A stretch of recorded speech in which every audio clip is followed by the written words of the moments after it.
अध्यात्म विज्ञान, नई दृष्टि, नई खोज। देखिए, सुनिए और समझिए। अध्यात्म विज्ञानी पूज्य स्वामी श्री कमलेशानंद जी के निर्देशन में सनातन सत्य का अनुसंधान कर जीवन को प्रकाशित करें। જ્ઞાનીની વાણી અનુભવ પ્રમાણે પ્રમાણ એટલે શું? દર્શન ખુલી જવું એટલે શું? દાખલા તરીકે તમે કહ્યું નિગોદના જીવો જીવો ગાઢ બેભાનપણામાં છે, તમારા દર્શનમાં કેમ આવ્યું? बताओ आपको कि हर बातों को मैंने प्रिंसिपल के फॉर्म में रखने की कोशिश किया है, ताकि लोग हजारों साल तक वही प्रिंसिपल को समझेंगे तो बहुत सारा कंफ्यूजन दूर हो जाएगा। क्योंकि जो लोगों ने बात कहा है वो गलत तो नहीं कहा है, मगर क्योंकि उनके पास विजन लिमिटेड था और इसलिए एक बात को इतना इम्पोर्टेंट दे दिया, बाकी बात को काउंट कर दिया। उसके जाने के बाद वही बात कंफ्यूजन पैदा हो गई, वही बात में कंफ्यूजन पैदा कर दिया, मगर वो चले गए। अभी सॉल्यूशन किसके पास नहीं है तो वो क्या कहेंगे, भाई हम क्या जाने, दादा भगवान ने कहा है, महावीर ने कहा है, राम ने कहा है, कृष्ण ने कहा है, बस वही सॉल्यूशन है। तो ये साइंटिस्ट नहीं है। तो इसीलिए दुनिया ने क्या कहा है, शास्त्रों में क्या लिखा है, वो मैंने छोड़ दिया। मैंने कहा कि दुनिया को समझाना है तो थ्री पार्ट को समझना पड़ेगा। एक पार्ट है व्यवहार राशि जिसमें 14 लोग हैं, एक पार्ट है निगोद और तीसरा पार्ट है सिद्ध क्षेत्र, लोक और आलोक से। ये 3 पार्ट समझोगे तो आपको साइंस समझ में आएगा। आप समझे ना, जो 14 लोक हैं, 6 देवलोक, मध्यलोक और 7 नरकलोक, ये 14 लोक है। वो 14 लोक के अंदर कभी भी जीवों की संख्या कम ज्यादा नहीं होती है, इंटरनल प्लस माइनस हो सकती है, मगर number of creatures is same in 14 लोक। और इसीलिए रेगुलेटरी ऑफ द वर्ल्ड, जिसको कहते हैं कुदरत का कानून, वो एक्ट कर सकते हैं, because number of creature is fixed in 14 लोग। यहाँ से जितने लोग सिद्ध क्षेत्र में जाते हैं, इतना निकोज से व्यवहार राशि में आते हैं। आप समझे ना? तो ये सिंपल बात हो गई कि मैनेजमेंट करना इसके लिए आसान है, क्योंकि amount of the creature is fix. और वहां मैनेजमेंट नहीं करना है, ना देवलोक में, अरे सॉरी, ना सिद्ध क्षेत्र में करना है, ना निकोज में करना है। आप समझे? तो मैंने एक फॉर्म बनाया लोगों को समझाने के लिए कि जो एक्सपेंड करते हैं वही आपका प्रेजेंटेशन होना चाहिए। अगर आप गलत करोगे कि किताब में तो ये लिखा है, इसमें तो ये लिखा है, तो फिर आप खुद कंफ्यूज है और दूसरों को कंफ्यूज करते हैं। आपकी जबान में कॉन्फिडेंस नहीं है। क्यों नहीं है? क्योंकि आपका तो विजन नहीं है। एक बात यहाँ से ले लिया, एक बात यहाँ से ले लिया और आपने बोल दिया, फिर क्या होगा? बेभानपना शब्द जो आपने यूज किया है वो क्या आप क्या बताना चाहते हैं? बेभान का मतलब होता है जिसका वन सेंस का भी ज्ञान नहीं है। वन सेंस है, ज्ञान नहीं है। इनएक्टिव, एक इंद्रिय इनएक्टिव वो निगोद है, एक इंद्रिय एक्टिव वो व्यवहार राशि है। बेभान का मतलब था इनएक्टिव, कॉन्शियस नहीं है। हर बातों का साइंस के अंदर उत्तर है, तो मैंने हर बातों का पिक्चर आंसरेबल रखा और प्रिंसिपल के फॉर्म में रखा। और इसीलिए मैं कहता हूं कि ये अल्टीमेट साइंस है। और आप कहीं से भी उठा के ले आओगे किताबों में से तो आपको पजल होगा, क्योंकि आपने उठा के लाए, आपके पास कोई विजन नहीं है जो क्रॉस नहीं होने वाला है। अभी कोई कहेंगे कि भैया स्वामी जी आपने कहा कि निगोद तो अलग है, तो हमने शास्त्रों में पढ़ा है कि निगोद तो एक ही होता है और लोक में ही निगोद है। तो मैंने कहा शास्त्र में लिखा है, मैं डिनाई नहीं करता हूँ, मेरा विजन ये कहता है। आपको जो मानना है वो मान सकते हैं, ठीक है? तो उसमें गलत सही की बात नहीं है, भी मेरा विजन है, उसमें मेरा सॉल्यूशन है, पजल नहीं है। अभी आपको ये स्वीकारना है पजल के साथ तो स्वीकार कर सकते हैं, मैं कहाँ मना कर सकता हूँ। मेरे को सॉल्यूशन चाहिए, क्या चाहिए? रैंडम नहीं चाहिए, और सॉल्यूशन ऐसा चाहिए जो परमानेंट होना चाहिए। बार बार चेंज करना पड़ता है, वो सॉल्यूशन नहीं है। निगोद में जो आत्मा है उसके साथ शरीर है, लेकिन आप कह रहे हैं कि संपूर्ण बेभान है। तो आत्मा होते हुए भी संपूर्ण बेभानता है, और साथ में एक निर्जीव वस्तु को देखें तो दोनों में से डिफरेंस कैसे करेंगे कि यहाँ पे आत्मा है और यहाँ नहीं है? निगोद में तो कोई डिफरेंस करने वाला है ही नहीं। निगोद में नहीं है, लेकिन हमें समझना है कि भाई निर्जीव वस्तु में बिल्कुल बेभानता है और एक निगोद का जीव है उसमें भी बेभानता है, तो हम दोनों को निर्जीव बोल देते क्या फर्क पड़ता है? फर्क ये पड़ता है निर्जीव का जो एलिमेंट्स होता है जड़ तत्व का, जड़ तत्व जो होता है, तत्व का लाइफ नहीं होता है, अवस्था का लाइफ होता है। 6 तत्व है ना, इसमें एक का लाइफ नहीं है, मगर 6 तत्व की अवस्था का लाइफ है। तो एक केंद्र जी वो अवस्था है और इसलिए उसका लाइफ है। जो तत्व है उसका लाइफ नहीं है, जड़ तत्व है एलिमेंट, उसका लाइफ नहीं है, वो परमानेंट है। मगर अवस्था है तो उसका लाइफ है, और अवस्था के आधार से भी उसको चेतन कहेंगे, नहीं तो नहीं कहेंगे। जैसे जिससे पत्थर होता है, जिस पत्थर के अंदर आप वनस्पति उगा सकते हैं वो पत्थर लाइव है, नहीं उगा सकते वो जड़ है। आप समझे? तो ये आइडेंटिफिकेशन है। जड़ के अंदर ग्रो नहीं होता है, जहाँ कुछ भी चेतन है तो ग्रो हो सकता है। आप समझे ना? तो ये तो बहुत सूक्ष्म साइंस है। ये जो डायमंड है वो भी उसमें जीव है। आप समझे? ये ज्ञानी भगवंतों ने बताया है। तो इसीलिए कोई भी व्यक्ति अवस्था के रूप में कोई जड़ नहीं हो सकता है, मगर हम उसमें जीव है वो आइडेंटिफाई नहीं कर सकते हमारे छोटे विजन से, मगर सब में अवस्था है। आप समझे? तो जीव है। उसमें जीव का मतलब क्या है मैं समझाऊं। जो एटम का 2 पीसेस होता है, इन बिटवीन स्पेस है और स्पेस के अंदर क्रीचर है। तो वो डायमंड का क्रीचर कहो या ना कहो, मगर क्रीचर तो है। आप समझे?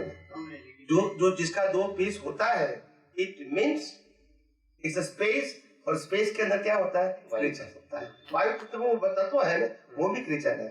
यस, આત્મા છે અને સંપૂર્ણ વેદાંતા છે, આ થોડું કોન્ટ્રાડિક્ટરી નથી એમ? આત્મા કંઈક તો અંશે એને જ્ઞાન કંઈક તો અંશે ખુલ્યું હોય, કારણ કે શ્રીમદ રાજચંદ્રની પુસ્તકમાં એમને વાક્ય લખેલું છે, બીજા લોકોએ એને બુક બનાવી છે, તો એમાં એવું લખેલું છે કે એક આંગળીના અનંતમો ભાગ પણ નિબોધના જીવને ભાન કે જ્ઞાન કહે છે।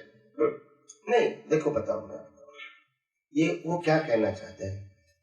जैसे कोई व्यक्ति यहाँ इंसान के रूप में है और वो बेभान हो गए, या उसकी बॉडी तो काम नहीं करती है, ये साइंसेस भी काम नहीं करती है, फिर भी वो अंदर तो लाइव है, अंदर मर गया नहीं है, आत्मा भी है, ब्रीदिंग भी है, खाली ये बॉडी इनएक्टिव हो गई, जिसको हम फिजिकल बॉडी या मशीन कहेंगे, वो मशीन इनएक्टिव हो गया है। ठीक है, ये ब्रेन जो है वो इनएक्टिव हो गया, इसलिए सब कुछ इनएक्टिव हो गया। अंदर तो वो एक्टिव है, अंदर भाव भी कर सकते हैं। आप समझे ना? तो इस प्रकार से, हालांकि यहाँ तो डेवलपमेंट के बाद की बात है, तो भाव कर सकते हैं, वहां तो डेवलपमेंट है ही नहीं, साइंस का भी ज्ञान नहीं, तो क्या करेगा? उनके पास जो भी ज्ञान प्रकाश है, एक्सेप्ट इट। यूज कैसे करेंगे without development? How they can use it? Use नहीं हो रहा है, लेकिन जन्म मरण तो हो रहा है, तो जन्म मरण में कौन? इसीलिए कहते हैं कि जन्म मरण हो रहा है, वो करेक्ट बात है, और उसके अंदर ज्ञान प्रकाश है, वो भी करेक्ट बात है, मगर रोल नहीं है कोई। क्या नहीं है? तो आप क्या करोगे? मैंने क्या कहा? रोल नहीं है का मतलब क्या हुआ? हम अगर एग्जाम्पल देते हैं कि भाई हम नॉर्मली क्या कहते हैं आध्यात्म के मार्ग में कि आत्मा ज्ञान दर्शन वाला है, ये कहते हैं। हमने पहली बार कहा कि आत्मा के अगर ज्ञान दर्शन नहीं होता है, आत्मा के अंदर ज्ञान होता है, उसके हाजिरी में डेवलपमेंट होता है, इसको दर्शन कहते हैं। और दर्शन केवल ज्ञान तक ही है, बॉडी का निर्माण होता है तो सिर्फ ज्ञान होता है। पहले क्या बोलते थे?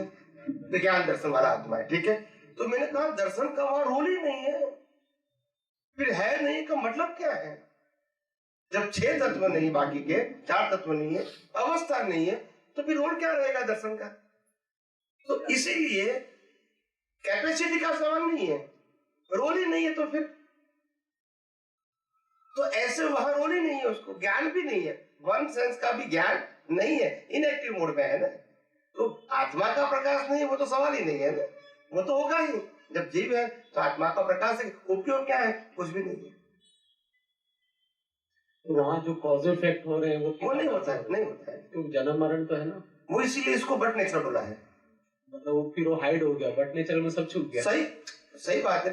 केवल ज्ञानी भी नहीं बताया, तीर्थंकर ने भी नहीं बताया, दादा भगवान ने भी मना किया है। तो मेरे पास भी कोई विजन नहीं है ऐसा कि मैं आपको एक्सप्लेन कर सकूं, इसीलिए मैंने बट नेचर बताया। उसकी प्रायोरिटी क्या है कोई शास्त्रों में नहीं लिखा है, तो मैं ऐसे रैंडम तो नहीं बोल सकता हूँ, बिकॉज आई एम साइंटिस्ट। जो मेरे विजन में नहीं आएगा मैं नहीं बताऊंगा, क्योंकि एक बार मैंने गलत बोल दिया फिर क्या हो जाएगा? सॉफ्टवेयर का फिर हार्डवेयर क्या हो जाएगा? वही हो जाएगा। तो इसीलिए मैं नहीं बोलना चाहता हूँ। किसको जो बोलना है वो बोल सकता है, मैं अपने मुंह से बोलूंगा तो फिर वो टाइम लग जाएगा। तो स्वामी जी ने ऐसा कहा है बस, तो ऐसा नहीं होना है। मेरे को नई विजन में दिखता है और इसलिए मैं साफ बोलता हूँ तो मेरे को नहीं मालूम है, मैंने बर्थ टेक रखा। Yes yes. 5 तत्व गति सहायक सब है ना, वो एक आत्मा को अपना कर्म का हिसाब देने के लिए, लेकिन उनका कुछ कॉन्शियस माइंड जैसे रहता है जो कि हर एक पर्सन को डिफरेंट डिफरेंट कर्म एक ही जगह में दूसरा फीलिंग देने के लिए वो कैसे वर्क होता है? नहीं आप आत्मा की बात करते हैं, प्रकृति की बात करते हैं, 5 तत्व सब मिलके एक कर्म देते हैं। एक समझ गया? वो कैसे वर्क होता है? वो कैसे वर्क होता है? बताओ। तत्व तो रिजल्ट के देने के लिए होता है, किसके लिए होता है? नहीं, वो गति सहायक तत्व है, एक स्थिति सहायक, वो सारे मिलके एक जगह आके आपको एक कर्म हेल्प करता है, कर्मों को डिस्चार्ज में हेल्प करता है। वो उनको कैसे यही देना है, ऐसे कुछ उसका कॉन्शियस माइंड जैसा कुछ वो कुछ नहीं, सबका रोल होता है, म्यूचुअल रोल। क्या होता है? म्यूचुअल रोल होता है। उनको रिजल्ट लाना वो उनकी ड्यूटी है। क्या है? चॉइस नहीं है। क्या नहीं है? समझ में आया? देखो आपको स्थूल एग्जांपल दे दूं। देखो आपको पोस्टमैन बनाया, पोस्टमैन का काम क्या है? पोस्ट की डिलीवरी करना। फिर पोस्ट कैसी है, उसमें चेक है, बिल है, नोटिस है, वो आपको देखना नहीं है। अच्छा लेटर है, गलत लेटर है, वो देखना नहीं है आपको। You delivered only, that's your duty. ऐसे उनका भी क्या है? ड्यूटी है कि एग्जाम का रिजल्ट देना है, और उसमें उसका सबका रोल होता है। जड़ तत्व का, गति सहायक, स्थिति सहायक, टाइम एंड स्पेस, सबका अपना अपना रोल होता है। वो न्यूट्रल है, उससे कोई कंसर्न नहीं है अवस्था से। मगर अवस्था में रिजल्ट लाने के लिए वो निमित्त बनते हैं। रिजल्ट आ गया, खत्म हो गया उसका रोल, फिर दूसरा संजोग आएगा। आत्मा के पावर से ऐसे ये लोग आत्मा के पावर से ही कुदरत को काम करना पड़ता है, नहीं तो कौन सेवा करेगा? पैदा होते ही माता पिता कौन देगा भाई? भाई बहन कौन देगा? रहने का मकान, धर्म कौन देगा? सब कुछ मिलता है क्योंकि रिजल्ट है, they have to give you. यही तो मैंने यही तो कहा, ये आत्मा का पावर है कि आत्मा की हाजिरी में जो कर्म चार्ज किया है, कुदरत को फल देना ही पड़ता है। और कुदरत जड़ है और आत्मा चेतन है। चेतन का पावर होता है, जड़ का पावर होता है, मगर वो चेतन के साथ उसका कंपटीशन और कंपैरिजन, क्योंकि चेतन में एक ही पावर है, ज्ञान पावर, जो पूरे ब्रह्मांड का कंट्रोल कर सकता है। जड़ के पास जितने भी पावर है, ज्ञान नहीं है तो कंट्रोल नहीं कर सकता है। अच्छा बुरा कर सकता है नैमित्तिक रूप से, पूरी दुनिया को उथल पाथल कर सकता है, जड़ का पावर। ज्ञान कहाँ से लाएंगे? तो ज्ञान किसमें है? ज्ञान प्रकाश आत्मा में, जो पूरे ब्रह्मांड को अनकवर कर सकता है, सभी रहस्य को खुला कर सकता है। वो बाकी के 5 तो वो नहीं कर सकते। अभी बहुत सारे ज्ञानी और सब लोग हुए, अगर एक ही अब अज्ञान ही मिटाना है, वही तो अल्टीमेट साइंस है। अज्ञान, फिर भी इतने सारे पाथ हो गए, जैसे बहुत सारे पाथ रहे, कार्मिक पथ है, बहुत सारे। समझ गए? वो फिर ज्ञानी पुरुष जो होते हैं वो एक ही बात क्यों नहीं करते, बहुत सारे क्यों बात करते हैं? एक ही समझ गए? एक ही अभी विज्ञान ही बताना है तो विज्ञान को ही इम्पोर्टेंस न देके बहुत सारे एक बताते हैं ना पाठ। आपका प्रश्न का मैं कंक्लूजन निकालूं। आप ये कहते हैं, अभी अर्जुन को कृष्ण भगवान ने बहुत सारे बताए। समझाओ आपका प्रश्न क्या है? अभी बहुत सारे लोग धर्म के माध्यम से कहो या व्यवहार के माध्यम से कहो या उपदेश के माध्यम से विज्ञान की बात करते हैं, ठीक है? तो सब लोग साइंटिस्ट क्यों नहीं है? बात तो साइंस की करते हैं, साइंटिस्ट क्यों नहीं है? साइंटिस्ट बनना मतलब वो अनुभव की बात है, वो अनुभव है तभी वो साइंटिस्ट कहेंगे, उनके साइंस के टीचर कहेंगे। And the teacher they follow the tradition. Now you understand? बात भी क्या करेंगे? वही करेंगे जो साइंटिस्ट करता है, वही करेंगे। शब्द तो वही रहेंगे, मगर विदाउट, तो इसको टीचर कहेंगे, साइंस के टीचर सेम बात करेंगे। टीचर का मतलब they follow the tradition, they follow the scripture without own experience. Scientist क्या कहेगा, मेरा अनुभव है, मैं शेयर करता हूँ। The world is accept or not, that is not my subject. My subject is what I realize I present to the world, people of world, that's it. कौन स्वीकार, कौन, वो मेरा सब्जेक्ट नहीं है। और I don't require any kind of certificate from the others. दुनिया के लोगों के पास मेरे को सर्टिफिकेट की आवश्यकता नहीं है, क्योंकि मैं बांटने के लिए निकला हूँ, बेचने के लिए नहीं निकला हूँ। आप समझे ना? That's it. तो इसीलिए मैं जो अनुभव मेरे को होता है मैं लोगों को शेयर करता हूँ। किसी को पसंद आए ना आए, हो सकता है, वो कोई बड़ी बात नहीं है। राम और कृष्ण ने अपने जीवन में पूरी लाइफ में 25 व्यक्तियों के सामने प्रवचन नहीं किया, तो they are not uncapable. It is उदय कर्म, इट इज और लाखों लोग कथा में जाते हैं, वो भी उदय कर्म है, वो अचीवमेंट नहीं है।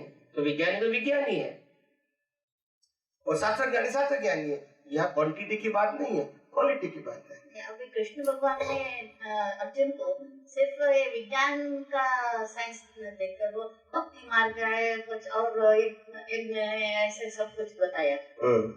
तो अगर अर्जुन को सिर्फ विज्ञान की जरूरत थी तो ये इतना सब बात क्यों बताया ऐसे? ये कृष्ण भगवान ने, ये गीता कृष्ण भगवान की नहीं है, ये आज के कृष्ण की है। वो कृष्ण भगवान की गीता नहीं है, ये आगम भी महावीर के नहीं है, और ये वेदांत भी शिव के नहीं है, रामायण भी राम की नहीं है। ये सब धर्मगुरुओं ने अपने अपने समय पे उसको मोड़ दिया है, to help the other people, to guide the other people. वो मोड़ के साथ चेंज करते रहे।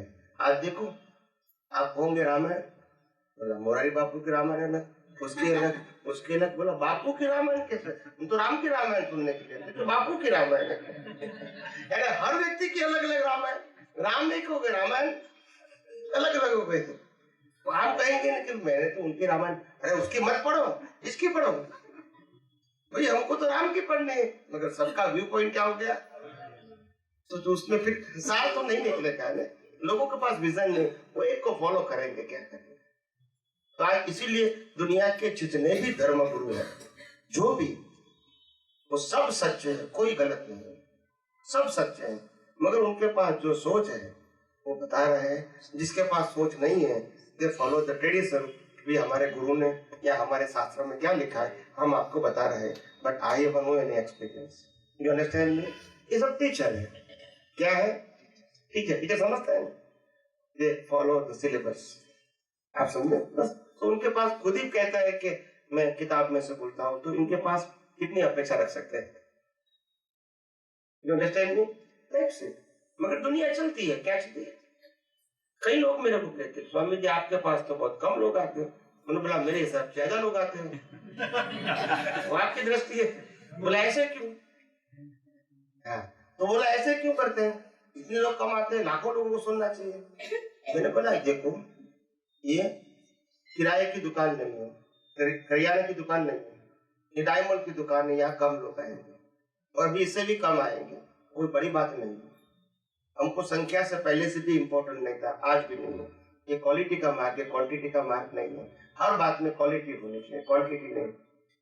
आप समझे, संख्या इससे भी 50% हो जाए हमको वरीज नहीं है, संख्या से इम्पोर्टेंट भी नहीं है। आप देखो, समर्थ पुरुष एक ही काफी होता है, लाखों नहीं होते हैं। राम भी एक थे, काफी थे उस समय। कृष्ण भी एक थे, वो काफी थे। महावीर भी एक थे, वो काफी थे।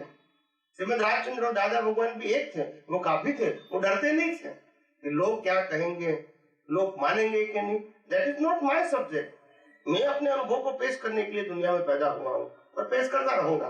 किसको स्वीकारना है उनकी फ्रीडम है, फिर क्या तकलीफ है। मैं किसी को कंपल्सरी गुरु शिष्य बनाऊंगा तो तकलीफ हो जाएगी। मैं गुरु हूं नहीं, शिष्य बनाता नहीं। मैं अपने अनुभव को शेयर करता हूँ और कहता हूँ मैं साइंटिस्ट हूँ, आप भी साइंटिस्ट बनो, वो भी आपके खुद के अनुभव से, मेरे अनुभव से नहीं। मैंने तो आपको बेस दे दिया, क्या दे दिया, तो इसी को अनुभव, उसको एप्लीकेशन करके अनुभव करो और वो अनुभव आप भी बांट सकते हैं, फिर तकलीफ कहाँ है।